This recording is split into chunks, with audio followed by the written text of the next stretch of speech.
Hi നമസ്കാരം, എല്ലാവർക്കും പുതിയൊരു വീഡിയോയിലേക്ക് സ്വാഗതം. അങ്ങനെ മലൈക്കോട്ട വാലിബൻ ഇന്ന് രാവിലെ തന്നെ പോയി കണ്ടിരിക്കുകയാണ്.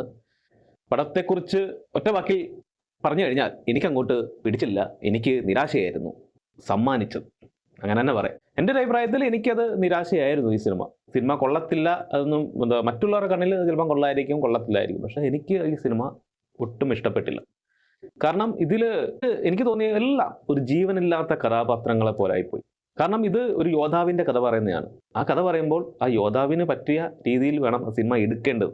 കാരണം ഞാൻ ലിജോ ജോസ് പെല്ലിശ്ശേരി ഒരു സിനിമ എടുക്കാൻ പഠിപ്പിക്കാൻ പറ്റിയ ഒരാളല്ല, എനിക്ക് അതിനെക്കുറിച്ച് അറിയില്ല. പക്ഷെ നമ്മൾ കണ്ടുകൊണ്ടിരിക്കുമ്പോൾ ഒരു യോദ്ധാവിന് പറ്റിയ കഥ നൻപകൽ നേരത്ത് മയക്കം എടുത്ത രീതിയിൽ എടുത്താൽ എങ്ങനെ ഇരിക്കും, അതുപോലാണ് എനിക്ക് സിനിമ കണ്ടപ്പോൾ തോന്നിയത്. അല്ലാതെ പ്രത്യേകിച്ച് ഒന്നും പറയില്ല. ഇത് LGP മൂവിയാണ്, സമ്മതിച്ചു. LGP ഇങ്ങനെയാണ് പണം എടുക്കുന്നത്. പക്ഷേ ഇതിന് പടം എടുക്കുന്നതിൽ പണം മുടക്കാൻ ഒരാൾ വേണമല്ലോ. പുള്ളിക്കാരന് ഏകദേശം ഒരു നല്ല ഒരു ബിഗ് ബഡ്ജറ്റ് ചിത്രമാണ് ഈ മലൈക്കോട്ട വാലിബൻ. അപ്പം ആ ഒരു നിർമ്മാതാവിനോടെങ്കിലും നീതി പുലർത്തുന്ന രീതിയിൽ, ആ കഥയ്ക്ക് പറ്റിയ രീതിയിൽ ഒരു ആൾക്കാർ ഇംപ്രസ് ചെയ്യിപ്പിക്കാമായിരുന്നു. പണ്ട് ലിജോ ജോസ് പെല്ലിശ്ശേരി തന്നെ പറഞ്ഞിട്ടുണ്ട്, ഒന്നും ചേഞ്ച് ചെയ്യാനും പോകുന്നില്ല, ആരെയും ഇംപ്രസ് ചെയ്യിപ്പിക്കാനും പോകുന്നില്ല അദ്ദേഹത്തിൻ്റെ പടം കൊണ്ട്. പക്ഷെ ഇത് നിർമ്മാതാവിനോട് ചെയ്ത ഏറ്റവും വലിയ ചതിയായിട്ടേ എനിക്ക് തോന്നുള്ളൂ. വീണ്ടും ഞാൻ പറയുകയാണ്, ഒരു യോദ്ധാവിൻ്റെ കഥ നൻപകൽ നേരത്ത് മയക്കം രീതിയിൽ എടുത്ത പോലെ ഉണ്ട്. അത് ഒരു ബിഗ് ബഡ്ജറ്റ് ചിത്രം. ഇതിൽ കുറച്ച് രംഗങ്ങളൊക്കെ ഉണ്ട്, ഇച്ചിരി കൊള്ളാമെന്ന് പറയാം. അല്ലാതെ പ്രത്യേകിച്ച് ഒരു സിനിമ നല്ല ലാഗുണ്ട്. ഈ ലാഗ് എന്ന് പറഞ്ഞാൽ ചില സിനിമയ്ക്ക് ലാഗ് ആവശ്യമാണ്. ഇത് പക്ഷേ ലാഗിന് വേണ്ടി കുറച്ച് കോപ്രായങ്ങൾ കാണിച്ചു വെച്ചിട്ടുണ്ട്. ലാഗ് അടുപ്പിക്കാൻ വേണ്ടി മാത്രം. ഒരു 1.5 മണിക്കൂർ കൊണ്ട് സാധാരണ ടിപ്പിക്കൽ ലിജോ ജോസ് പെല്ലിശ്ശേരി 1.25 2 മണിക്കൂറിന് താഴെയുള്ള ആ രീതിയിൽ ഈ പടം എടുത്താലും പിന്നെയും പറയാറ്. ഇതിൽ ഇൻ്റർവെൽ കഴിഞ്ഞ് പടം തീരും എന്ന് നമ്മൾ തീരാറായി എന്ന് വിശ്വസിക്കുന്ന ഒരു സമയമുണ്ട്.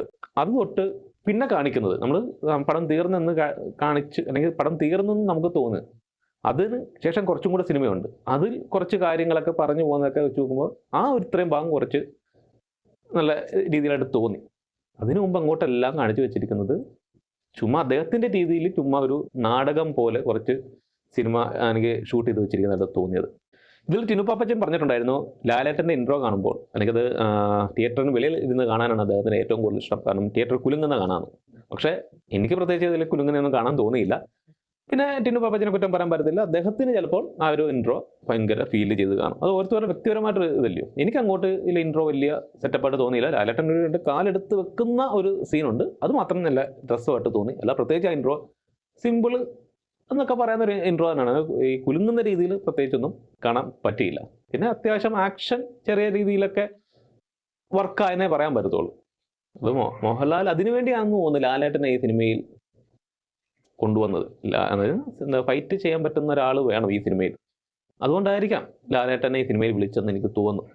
പിന്നെ പ്രത്യേകിച്ച് ലാലേട്ടനെ കുറിച്ച് പറയുമ്പോൾ പ്രത്യേകിച്ച് അദ്ദേഹത്തിന് അഭിനയിക്കാൻ എല്ലാം കുറവാണെങ്കിൽ പോലും കുറച്ച് നാടകീയത കൂടിയതായിട്ട് തോന്നിയിട്ടുണ്ട്. അദ്ദേഹത്തിൻ്റെ അഭിനയത്തിലായപ്പോലും സിനിമ ഫുള്ളും അങ്ങനെയാണ് തോന്നിയത്, കുറച്ച് നാടകീയത. അങ്ങനെ തന്നെ സിനിമ ഇതെനിക്ക് തോന്നി ഇടയ്ക്ക് സ്പൂഫായിരിക്കുമോ, കുറച്ച് കഴിയുമ്പോൾ ഈ ക്ലൈമാക്സിൽ ഒരു പുതിയ അല്ലെങ്കിൽ ഇതൊരു സിനിമയുടെ നമ്മൾ തിയേറ്ററിൽ അല്ലെങ്കിൽ സിനിമയ്ക്കുള്ള സിനിമയായിട്ടായിരിക്കുമോ ഇത് എടുക്കുന്നതെന്ന് ഞാൻ കരുതിപ്പോയി. അതുപോലെ കുറച്ച് സ്പൂഫ് അല്ലെങ്കിൽ ആയിട്ടൊക്കെ എനിക്ക് തോന്നി. നമ്മുടെ എക്സാമ്പിളായിട്ട് പറഞ്ഞു കഴിഞ്ഞാൽ ഭാഷ എന്ന സിനിമയില്ലേ രജനീകാന്തിൻ്റെ, അതിലെ സെയിം കൊഞ്ചം അങ്കെപ്പാക്കണ അത് തന്നെ ഇതിനകത്ത് എടുത്ത് വെച്ചിട്ടുണ്ട്. അത് മനഃപൂർവ്വം എടുത്ത് വെച്ചിട്ടാണോ അതോ ഈ എന്താണെന്ന് ഒരു പിടുത്തവുമില്ല. വില്ലന് കൊടുത്തിരിക്കുന്ന ചില കാര്യങ്ങളൊക്കെ കോമഡിയായിട്ട് തോന്നും. സീരിയസ് സിറ്റുവേഷൻ പോലും വില്ലനെ കൊണ്ട് അത് ആൾക്കാരെ ഇങ്ങനെയും വില്ലൻ അല്ലെങ്കിൽ ഇങ്ങനെ എടുക്കാം എന്ന രീതിയിൽ കാണിച്ചു തരുവാണെങ്കിൽ ഒന്നും പറയാനില്ല. എൻ്റെ ഒരു അഭിപ്രായത്തിൽ ലിജോ ജോസ് പെല്ലിശ്ശേരി സിനിമ എടുക്കണം, അദ്ദേഹത്തിന് ഇഷ്ടപ്പെടുന്ന രീതിയിൽ സിനിമ എടുക്കണം. അതിൽ കുറഞ്ഞ ബഡ്ജറ്റിൽ സിമ്പിളായിട്ട് എടുത്തു പോകുന്നതാണ് അദ്ദേഹത്തിന് പറ്റിയത്. കാരണം എല്ലാവർക്കും ലിജോ ജോസ് പെല്ലിശ്ശേരിയുടെ സിനിമകൾ ഇഷ്ടപ്പെടാൻ ചാൻസ് കുറവാണ്, കുറച്ച് പേരേ ഉള്ളൂ. കാരണം കുറഞ്ഞ ബഡ്ജറ്റിൽ എടുത്തു കഴിഞ്ഞാൽ ഈ നിർമ്മാതാവിൻ്റെ പോക്കറ്റ് കയറാതെ ആ സിനിമ രക്ഷപ്പെടും. ഇതുപോലെ ഗംഭീര പ്രൊമോഷനും കൊടുത്ത് അല്ലെങ്കിൽ ഇത്രയും ബിഗ് ബഡ്ജറ്റ് ചിത്രം ഈ രീതിയിൽ എടുത്തു കഴിഞ്ഞാൽ എല്ലാവർക്കും നിരാശ വരുത്തുള്ളൂ. ഇൻ്റർവ്യൂവിലും ഒക്കെ നമ്മൾ കണ്ടപ്പോൾ ഒരു പോസിറ്റീവ്, എല്ലാവരുടെയും ഒരു രീതി കാരണം പോസിറ്റീവ് രീതിയിലാണ് സിനിമ പോയി കണ്ടത്. വലിയ ഹൈപ്പോ അങ്ങനെയെങ്കിൽ നമ്മുടെ ലിജോ ജോസ് പെല്ലിശ്ശേരിയുടെ മാസ് പടം തന്നെയാണ് വിചാരിച്ചു പോയത്. പക്ഷെ അത് എടുത്തു വെച്ച് ആ കഥയ്ക്ക് പറ്റിയ രീതിയിലല്ല എൻ്റെ അഭിപ്രായത്തിൽ ആ സിനിമ എടുത്തു വെച്ചിരിക്കുന്നത്.